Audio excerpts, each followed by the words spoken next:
Picture this: millions of homeowners waking up to find their dream investment bleeding value faster than 2008 ever dared. Incomes can't keep pace. Mortgage rates choke buyers, and insurance premiums skyrocket into the stratosphere. Families are crushed under $4,000 monthly payments, investors are dumping houses by the dozens, and foreclosure signs are spreading like wildfire. What we're witnessing isn't a soft landing. It's a financial guillotine aimed squarely at America's most overinflated markets. From Florida's storm-ravaged coast to Silicon Valley's tech graveyards, the cracks aren't forming, they're exploding. Welcome to the countdown of 10 U.S. cities where the crash will be worse than 2008. Number 10. Riverside, California. Riverside is ground zero for a brewing housing nightmare. During the pandemic surge, the median home price here skyrocketed past $585,000, even though the median household income sits around $82,000, a gap that forces buyers into debt levels far worse than 2008. At today's 7% mortgage rates, a typical monthly payment on that median home runs nearly $3,800, which is over 55% of the average family's gross income, far beyond affordability limits. Back in 2008, prices collapsed after exotic loans unraveled. Now it's the iron weight of high interest costs, inflated valuations, and rising living expenses. Riverside's market is also drowning in supply. Active listings are up by nearly 65% year over year, and builders in Menifee and Moreno Valley keep pumping out new subdivisions that no one can realistically afford. Price cuts have already hit 30% of listings, with some sellers slashing $50,000 to $100,000 just to lure cautious buyers. Investors who once piled into single-family rentals here are retreating because rents are flattening at around $2,400 per month, not enough to cover soaring mortgages, property taxes, and insurance. That leaves a glut of investor-owned homes sitting unsold, each price reduction pulling neighborhood comps lower. The cracks are spreading. Foreclosure filings in Riverside County jumped 38% from last year, and with adjustable rate mortgages resetting higher, more pain is ahead. Home equity that looked untouchable in 2021 is evaporating fast. Many buyers who put little down are now staring at negative equity. Combine that with soaring costs for gas, utilities, and insurance in California, and households are suffocating. In 2008, Riverside's collapse was devastating, but this time, the mix of crushing monthly payments, oversupply, and investors dumping inventory could drive a price correction that doesn't just rival the last crash, it could obliterate it. Number 9. Atlanta, Georgia. Atlanta was once the poster child of affordable Southern living, but those days are long gone, and what's coming looks darker than 2008. The median home price across the metro now hovers near $420,000, while median household income is barely $77,000. At current 7% mortgage rates, the monthly payment shoots to $2,900, a cost burden that swallows almost 45% of local wages, far above what buyers can realistically handle. Back in 2008, prices plunged when reckless lending collapsed. This time, it's the sheer mismatch between incomes and inflated values, combined with record-breaking investor speculation, that threatens to pull Atlanta under. Investors control nearly 30% of single-family homes in some Atlanta suburbs, making the market dangerously fragile. When rents flatten around $2,100 per month and insurance bills surge past $2,500 annually, those corporate landlords panic and dump properties. That oversupply creates chain reaction price cuts. Already, over 28% of listings are slashing prices by $40,000 to $60,000 to tempt buyers who no longer qualify for bloated mortgages. Inventory is climbing fast, with active listings up 55% year over year, a red flag eerily similar to pre-crash conditions. Foreclosure activity is ticking up too, with filings in Fulton and DeKalb counties rising nearly 30% compared to last year. Adjustable rate loans that reset higher are hitting working-class homeowners hardest, and once negative equity spreads, the fire sale begins. Add to that Atlanta's slowing job growth in logistics and construction, and the booming metro narrative quickly unravels. During 2008, Atlanta saw double-digit declines, but recovery came relatively fast. This time, with investors over-leveraged, incomes stagnant, and costs for everything from groceries to utilities climbing, the foundation looks weaker. If just a fraction of those investor-owned homes flood the market in the next 12 months, Atlanta's drop could be steeper, sharper, and even more brutal than the last crash. Number 8. Phoenix, Arizona. Phoenix was one of the epicenters of the 2008 housing collapse, and history is setting the stage for an even nastier rerun. The median home price sits around $470,000, yet local median income is only $78,000, forcing families into crushing debt just to buy modest tract homes. With today's 7% mortgage rates, a typical monthly payment soars to $3,200, nearly 50% of household earnings, a recipe for widespread defaults. In 2008, speculative buyers fueled the crash. Now it's a mix of inflated valuations, construction oversupply, and climate-driven insurance spikes that could make Phoenix's fall worse. Builders blanketed Maricopa County with new developments, and now inventory is piling up. Active listings surged more than 70% in a year, with nearly 35% of sellers cutting prices, some by $100,000 or more. Investors who once flocked here are fleeing as rents stall at around $2,000 per month, nowhere near enough to cover mortgages, rising property taxes, and insurance that can exceed $3,500 annually in heat-prone areas. Vacancy rates are inching higher, especially in outer suburbs where sprawling subdivisions sit half-empty, echoing the ghost town vibes of 2009. Foreclosures are already climbing, up 40% year-over-year, with defaults spreading fastest among buyers who purchased at peak 2021 prices. Many of those households are sliding into negative equity, trapping them in homes they can't sell without absorbing six-figure losses. Combine that with water shortages, rising utility bills, and insurance firms pulling out of flood and fire risk zones, and Phoenix's cost of ownership is spiraling out of control. In 2008, Phoenix lost nearly half its home value before stabilizing. But the difference this time is debt service. Monthly payments are now nearly double what they were then. That means the potential correction won't just mirror 2008. It could slice even deeper, leaving thousands stranded in homes worth far less than their crushing loans. Number 7. Detroit, Michigan. Detroit's housing market is no stranger to collapse, but what's brewing now could cut deeper than the Great Recession's scars. The median home price is deceptively low at about $200,000, but the local median household income is a meager $39,000, meaning even cheap homes are wildly unaffordable when rates hover at 7%. A standard mortgage now demands nearly $1,400 per month, consuming over 40% of a family's income before taxes, insurance, and utilities. Unlike 2008, when subprime lending imploded, Detroit's threat lies in economic fragility, colliding with inflated values propped up by investors and speculative buyers. Investor ownership exploded in Detroit, with some neighborhoods seeing 40% of homes snapped up by outside landlords. As rents stagnate around $1,100 per month, these investors are exiting, dumping properties in bulk. Already, 33% of listings are showing price cuts, some as steep as $30,000 to $50,000, just to attract scarce buyers. Inventory has ballooned 60% year-over-year, signaling that demand is collapsing at the exact moment supply floods in. The city's economy is another time bomb. Auto industry layoffs ripple across the region, and when those paychecks vanish, so do mortgage payments. Foreclosure filings surged nearly 35% in Wayne County, and many homeowners who bought at post-pandemic peaks now face negative equity as comps slide. Add in Detroit's high property taxes, often exceeding 2.5% of assessed value, and ownership costs become unbearable even at low sticker prices. In 2008, Detroit was among the hardest hit, with entire blocks abandoned.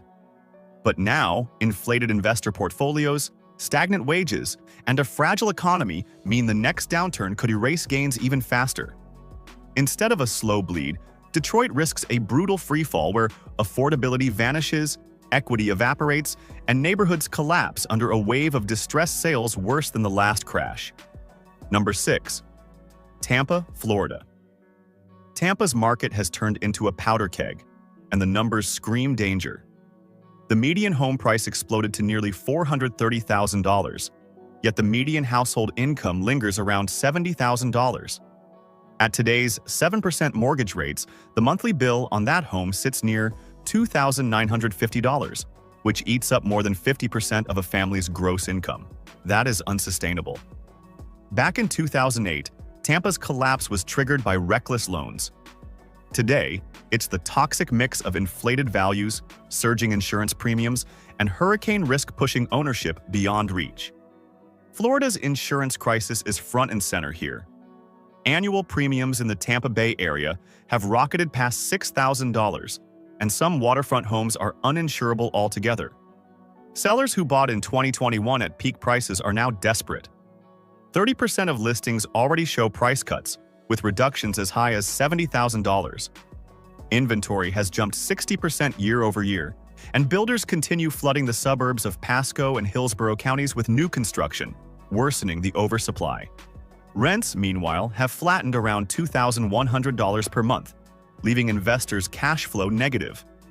Foreclosure filings are climbing, up 42% in the past year, as adjustable-rate mortgages reset higher and insurance renewals shock homeowners. Negative equity is spreading among those who bought with minimal down payments, and with property taxes tied to inflated values, carrying costs are suffocating households. The parallels to 2008 are obvious, but the addition of climate-driven insurance chaos makes this downturn potentially worse. Tampa's growth narrative, sunshine, jobs, retirees, cannot paper over the math. Too many overpriced homes, too few buyers, and skyrocketing costs of ownership. This is a city primed for a brutal correction. Number 5. Oakland, California. Oakland's housing market has been stretched to the breaking point, and the collapse brewing now could make 2008 look tame. The median home price here is still an eye-watering $875,000, while the median household income hovers around $92,000. That's nearly 10 times income, a ratio considered financial suicide. At 7% mortgage rates, the monthly payment on the median home nears $5,700, consuming almost 75% of the average household income. That's not a market, it's a slow-motion implosion. The cracks are already visible. Active listings are up 50% year over year, and nearly 35% of sellers are cutting prices, with reductions averaging $100,000 to $150,000. Investor activity is collapsing, as rental yields simply don't justify the costs. Average rents in Oakland hover near $3,000, nowhere close to covering mortgages, insurance, and California's punishing property taxes. Add in the rising crime rate and the exodus of families to cheaper states like Texas and Nevada, and demand evaporates even faster. Foreclosure filings in Alameda County surged 28% this year, a sign that households stretched during the pandemic are beginning to crack. Tech layoffs across the Bay Area further erode buyer confidence, as shrinking incomes collide with towering housing costs. Unlike 2008, when toxic mortgages triggered defaults, today's threat is pure affordability collapse. The numbers don't pencil out for buyers, investors, or even long-time owners struggling with rising taxes and maintenance. Oakland's position is precarious. If the broader Bay Area downturn accelerates, Oakland will be hit hardest, as it lacks the prestige buffer of San Francisco but carries nearly the same inflated costs. The last crash gutted equity. This one could hollow out the entire market. Number 4. Cape Coral, Florida. Cape Coral was devastated in 2008, losing nearly 60% of its home value. But what's happening now may be even worse. The median home price shot to around $415,000, while median household income sits near $68,000. At today's 7% mortgage rates, the monthly cost on that home hits $2,850, which is more than 50% of income, and that's before Florida's crushing insurance premiums. Many homeowners now pay over $9,000 annually for coverage, if they can get it at all. Inventory in Cape Coral has exploded, up a staggering 85% year over year.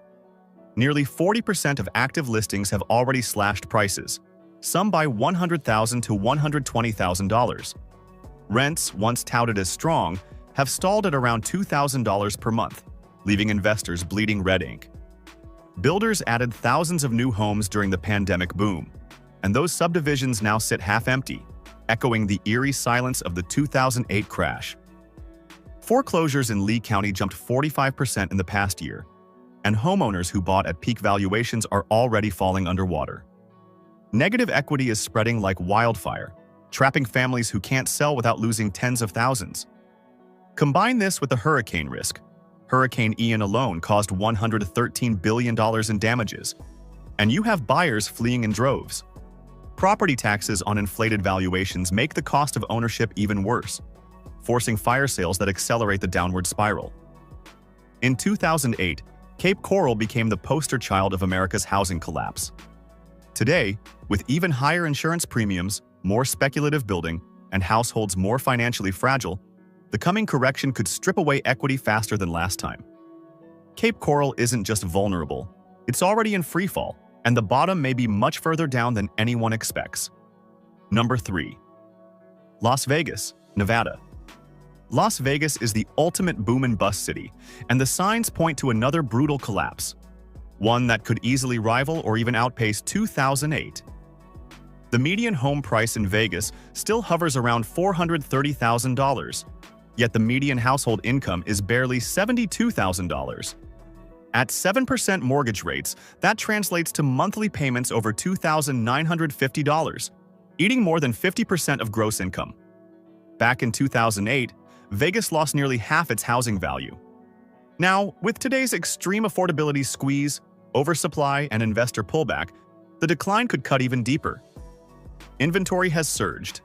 Active listings are up nearly 70% year over year, and more than 35% of sellers are already slashing prices, some by as much as $80,000 to $120,000.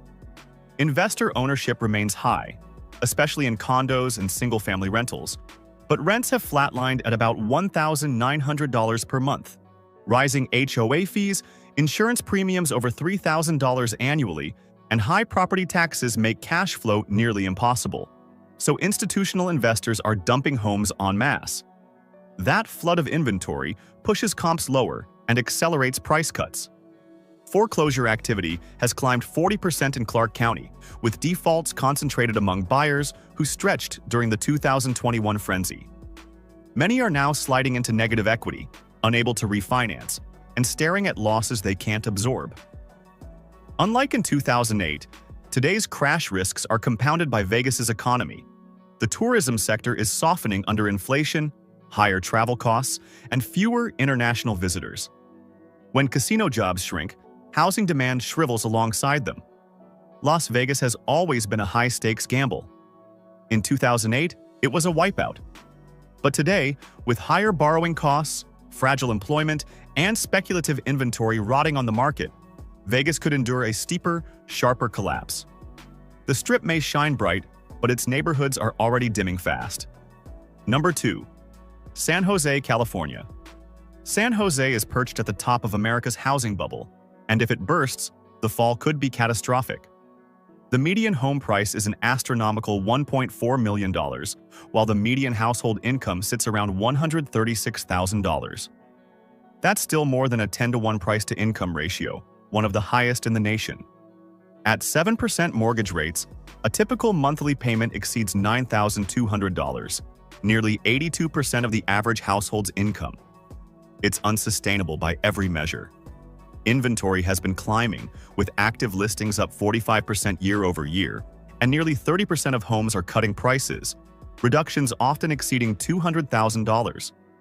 Tech layoffs across Silicon Valley amplify the risk, slashing buyer demand and forcing some homeowners to sell quickly. Rental markets don't provide relief either. Average rents near $3,200 fall far short of covering mortgages, property taxes, and maintenance on million-dollar homes. That makes investors flee, leaving a glut of overpriced properties hanging on the market. Foreclosures in Santa Clara County are still relatively low but are rising, up 22% from last year, and with negative equity beginning to spread among pandemic peak buyers, more defaults are inevitable. The difference from 2008 is stark. Back then, bad loans triggered the collapse. Now it's sheer affordability failure. Even high-earning tech families can't comfortably carry today's payments, especially as equity portfolios shrink and stock options lose value. San Jose's housing market has always been extreme, but the cracks are widening. If layoffs continue and buyers retreat further, the domino effect could be swift. With values propped up by one of the weakest affordability ratios in America, San Jose is set up not for a correction, but for a plunge that could define the next housing crash. Number 1. Austin, Texas. Austin was the darling of the pandemic housing boom, but that boom has curdled into one of the ugliest busts in the nation. The median home price rocketed to nearly $600,000, while the median household income is about $86,000. At today's 7% mortgage rates, the monthly payment nears $4,100, which devours 57% of income. During 2008, Austin was largely spared the devastation seen elsewhere. This time, it's ground zero. Inventory has exploded, active listings are up a shocking 90% year over year, and nearly 40% of sellers have cut prices, with reductions averaging $75,000 to $150,000. New construction is drowning the market. Entire subdivisions around Pflugerville, Leander, and Georgetown are loaded with unsold homes. Builders are throwing out massive incentives, tens of thousands in discounts, rate buydowns, even free upgrades, just to clear stock. Investors who swarmed Austin during its tech boom are now unloading properties as rents flatten at $2,400 per month, nowhere near enough to cover carrying costs. Foreclosures are already climbing, up 48% in Travis County, and the pressure is mounting. Families who bought at 2021's insane peaks with thin down payments are underwater, trapped in homes worth less than their debt. Job cuts in Austin's tech sector add fuel to the fire, pulling buyers out of the pool just as inventory floods in. Property taxes, among the highest in the nation, often topping 2% of value, make the monthly burden unbearable. Austin's story is dramatic, from hottest city in America to one of its most fragile. In 2008, Austin stood tall while others crumbled. In 2025, the roles may reverse. The city that once symbolized limitless growth could soon symbolize the housing crash that proves worse, far worse, than 2008.